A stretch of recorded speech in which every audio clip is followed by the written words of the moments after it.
जय माँ इंद्राक्षी, जय अम्बे। इंद्राक्षी धाम में दर्शकों आप सभी का हम हार्दिक स्वागत करते हैं।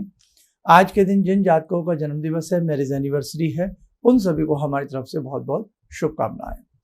आज हम बताने वाले हैं कि जब भी आप कोई मंत्र जपते हैं, साधना करते हैं, तो हमें किन किन बातों का ध्यान रखना चाहिए। बहुत लोग ऐसे हैं कि साधना करते हैं, उन्हें लगता है कि हमें फल की प्राप्ति नहीं हो रही है। तो आज का ये अंक साधकों के प्रति समर्पित है, ध्यान से सुनिए।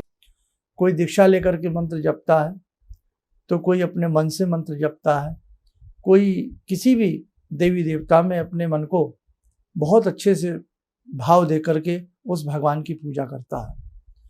पूजा करने के सबके अपने अपने तरीके हो सकते हैं, लेकिन भगवान भाव के भूखे हैं।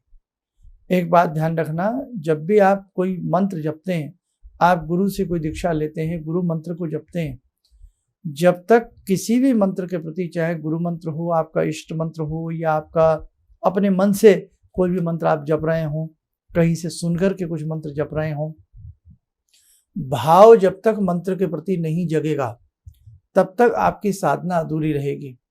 कई बार आपके मन में एक बातें आती हैं कि मैं आचमन करना तक नहीं जानता, मैं ऐसे नहीं जानता, मैं कर्म कांड की विधि नहीं जानता, मैं भक्ति कैसे की जाए उसकी बहुत सारे क्रियाकलाप नहीं जानता। कई बार आप बहुत लोगों से देखते हैं जो बेचारे सीधे साधारण बिल्कुल साधक हैं, अपनी भोली भाली भक्ति को घर में बैठ कर के करते हैं। कई बार वो देखते हैं कि ये अंगन्यास कैसे कर रहे हैं, ये हृदयन्यास कैसे कर रहे हैं, बोध शुद्धि और बहुत सारी चीज़, आसन शुद्धि, ये तो सब हमसे नहीं आ रहा। तो उन्हें लगता है कहीं हमारी पूजा में कोई गड़बड़ तो नहीं हो रही है। नहीं बेटा, आपसे ना आसन शुद्धि आती हो, ना भूत शुद्धि आप जानते हो, ना आप अंगन्यास, हृदयन्यास, करन्यास आप जानते हो, लेकिन आप जानते हो भगवान के प्रति एक सच्ची लगन, गहरी आस्था, समर्पण भाव यदि आपके मन में है तो आपकी मंत्र शक्ति वास्तव में जागृत होती रहेगी। ध्यान रखना, आपसे कुछ भी नहीं आता, बस इतना आता है कि आपने दीप जलाया, भगवान को फूल फल चढ़ा दिया या प्रसाद चढ़ा दिया और आप अपनी भक्ति करने बैठ गए। यदि आपके भाव, आपके तार भगवान के चरणों से सही रूप में जुड़ जाएंगे तो बेटे आपको किसी बाह्य कर्मकांड की आवश्यकता नहीं पड़ेगी। ये बात ध्यान रखना, कर्मकांड भी नितांत आवश्यक है, लेकिन कहाँ, जहाँ कोई अनुष्ठान किया जा रहा है, बहुत सारी बातें हैं। लेकिन यदि किसी से नहीं आता तो वो ये सोच करके अपनी भक्ति को ना छोड़ दे कि मुझसे कुछ अधिक आता तो है नहीं, मैं तो केवल दीप जलाना जानती हूँ या जानता हूँ और मैं उसके बाद भगवान की प्रार्थना करता हूँ।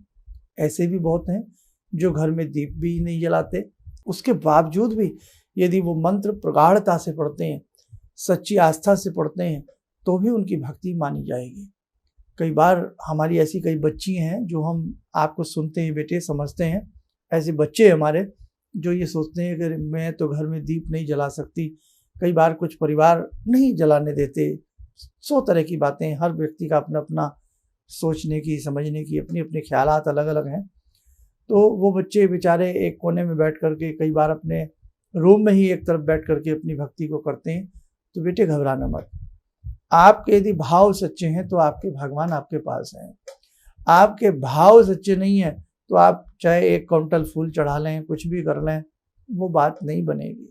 भाव से भगवान है, ये बात मेरी हमेशा ग्रह बांध लेना आप।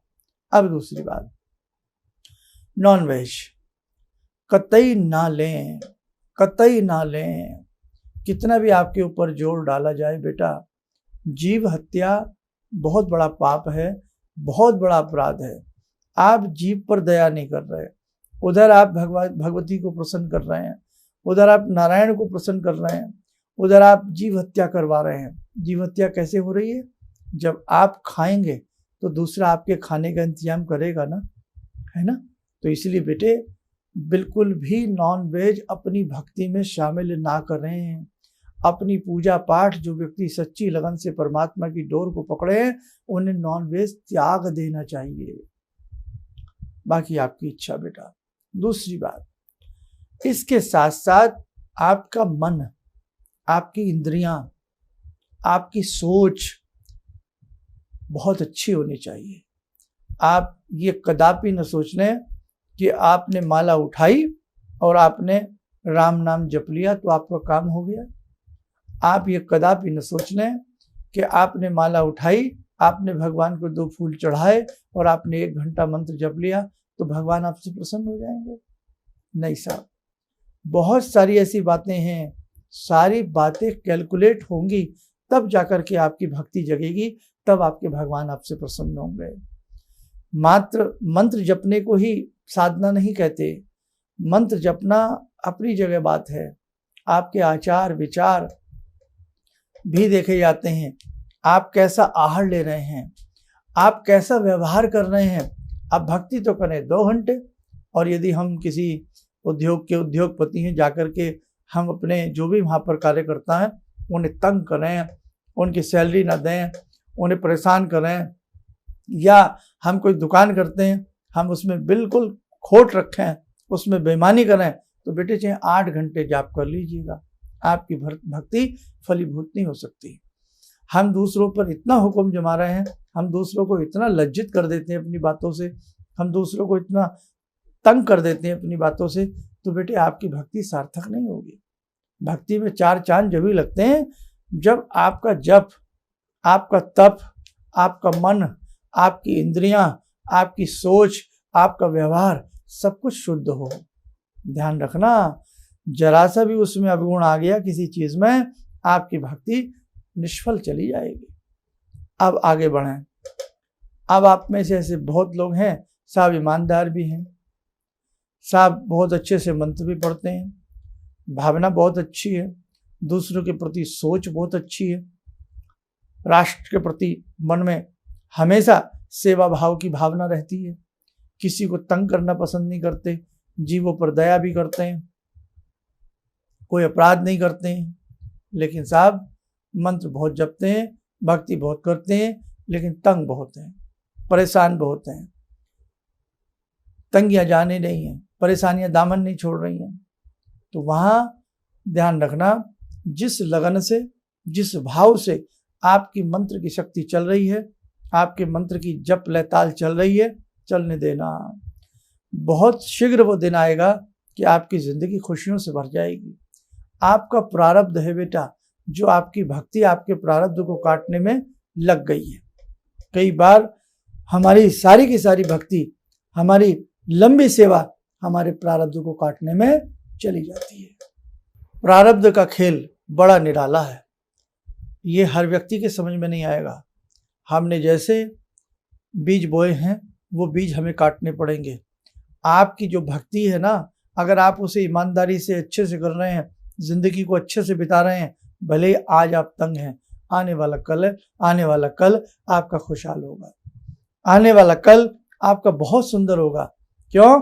क्योंकि आपकी भक्ति अभी प्रारब्ध के पापों को काट रही है, प्रारब्ध के मैल को धो रही है। एक चादर बहुत मैली हो जाए, उसे वॉश करने में, उसे धोने में, साफ करने में समय लगता, 1 टाइम में उसके दाग नहीं जाते हैं, बहुत समय लगता।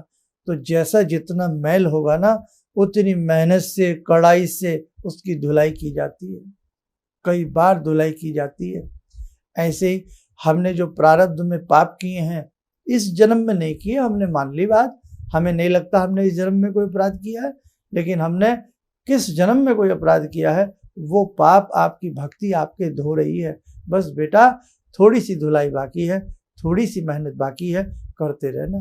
कई बार लोग भक्ति से भी फेड अप हो जाते हैं, अरे बहुत जप कर लिया, अरे बहुत तप कर लिया, अरे बहुत व्रत रख लिए, अरे बहुत पूजा कर ली, बस अब नहीं। आप गलती करते हैं, आपको पता नहीं है कि जब आपने कहा बस अब नहीं, बस थोड़ी सी भक्ति और कर लो, भाग्य तो जागने वाला है। बैंक से जैसे कर्जा हमने ले लिया, तो जब तक बैंक का पाई हम कर्जा नहीं उतारेंगे, बैंक का इंटरेस्ट भी नहीं देंगे, उसका ब्याज तक बैंक हमसे वसूल करेगा। जब हम बिल्कुल क्लियर हो जाएंगे तब बैंक हमारा पीछा छोड़ता है। भाई जो हमने लिया है देना पड़ेगा।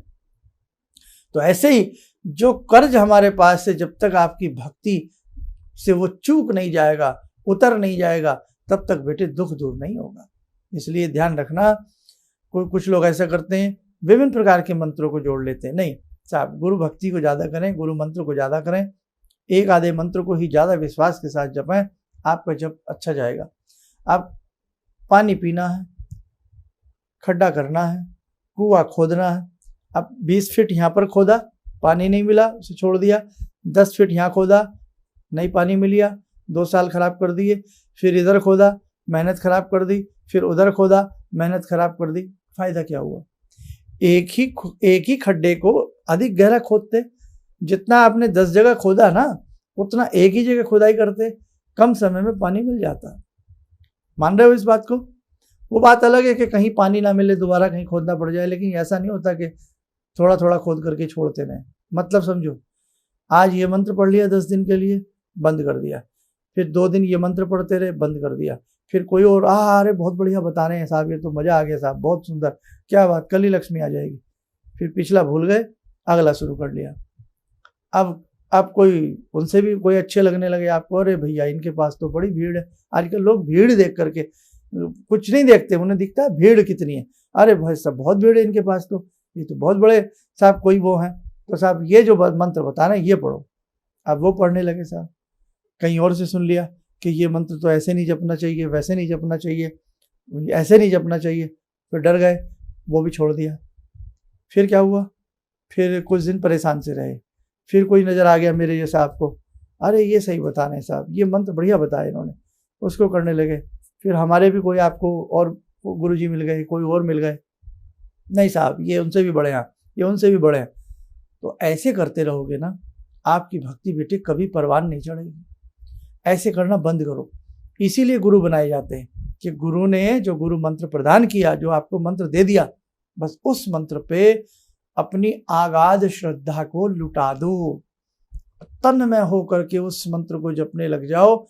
वही मंत्र आपकी जिंदगी को जगा देगा, आपकी जिंदगी को अच्छा बना देगा।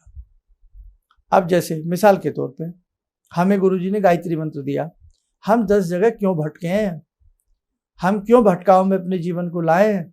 कोई बता रहा है तकिए के नीचे घुइयां रख लो, कोई बता रहा है नाक के अंदर एक चमेली का फूल सूंघा करो 5 बार ऐसे बोल के, तब ये हो जाएगा। कोई कुछ, कोई कुछ, कोई कुछ, कोई कुछ।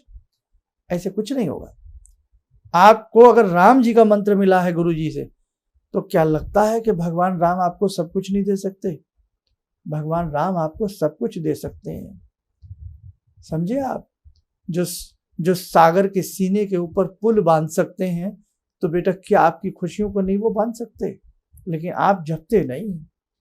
आप दुर्गा जी का आपको मंत्र गुरु जी ने दिया, तो वो भवानी जो इंद्र के सिंहासन को वापस दिला दे, वो भवानी जिनकी ब्रह्मा विष्णु महेश स्तुति करते हो, वो भवानी जिनके क्रोध को शांत करने के लिए भगवान शिव को रास्ते में आना पड़ा हो, क्या वो भवानी आपके कष्टों को दूर नहीं कर सकती? कर सकती है। क्या वो भवानी समर्थ नहीं है आपको सब कुछ देने में? वो भवानी, वो माँ, वो जगदम्बा आपको सब कुछ देने में समर्थ है, लेकिन असमर्थ आप हो जाते हो। आप इधर उधर की बातों में आ जाते हो और अपने मंत्र के प्रति अपने ध्यान को केंद्रित नहीं कर पाते हो। इसलिए पीछे छोड़ आगे दौड़, पीछे छोड़ आगे दौड़, वो वाली बात होती रहती है। आप भगवान शिव के भक्त हैं, भगवान शिव क्या नहीं दे सकते? जिस रावण को चमचमाती हुई स्वर्ण की लंका दे सकते हैं, तो क्या आपके जीवन में वो श्री समृद्धि नहीं दे सकते? आपको बिल्कुल दे सकते हैं। लेकिन आप साहब बीच बीच में मंत्र छोड़ देते हो, बीच बीच में अपनी आस्था को डगमगा लेते हो, अपने भाव को डगमगा लेते हो। परेशानियां किसके जीवन में नहीं आती? परेशानियां भगवान राम अवतार के रूप में आए, क्या भगवान राम को परेशानियां नहीं हुई? भगवान कृष्ण ने क्या परेशानी नहीं झेली? वो कृष्ण कन्हैया, वो बाके बिहारी, वो योगी राज महाराज हैं, उन्होंने, उनका जन्म कहाँ हुआ? कारावास में जन्म हुआ, जेल गृह में उनका जन्म हुआ। क्या उन्होंने परेशानियां नहीं झेली? झेली साहब, झेली। क्या गौतम बुद्ध ने परेशानियां नहीं झेली? बिल्कुल झेली। तो परेशानियां सबके ऊपर आती हैं। हमारा आप तो कुछ भी नहीं है, मामूली से कुछ भी नहीं है हम लोग तो बड़े बड़े महामानवों ने, बड़े बड़े अवतारों ने, बड़े बड़े रूपों ने, बड़े बड़े ऋषियों ने, बड़े बड़े मुनियों ने, सबने परेशानियों का सामना किया है। लेकिन आज हम हैं, हम विचलित जल्द हो जाते हैं और आज हमें बहकाने वाले लोग बहुत हैं। आज हम बहक जल्दी जाते हैं।